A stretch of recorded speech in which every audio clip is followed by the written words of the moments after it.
Hello，大家好，我係 Daisy，今日同你介紹一個翠華花園河畔呢邊嘅一個280尺一房一廳，業主啱啱將成個單位執靚咗啊！我哋真係一齊嚟睇片。客廳嘅門口入嚟呢，咁呢個就係一個飯廳位置啦。咁入邊已經有張餐台喺度，亦都飾品櫃喺度啦。我哋睇個門口走廊位置，你中意都可以擺個鞋櫃嘅。廚房做咗半開放式啦，入邊有櫥櫃、洗衣機啦。咁我哋睇下明火煮食爐、抽油煙機都乾淨企理嘅，望望個櫥櫃先。企浴室就喺呢邊嘅，咁有明窗淋浴區，熱水器亦都配備咗喺度噶啦。繼續呢度咧就有窗台嘅，咁你可以呢度作為一個書房啦，或者放梳化、電視櫃都得嘅。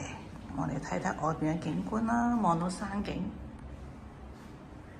房間就有張地台床嘅，再加個衣櫃。你如果對呢度有興趣，聯絡我。我中原地產嘅 Daisy，多謝。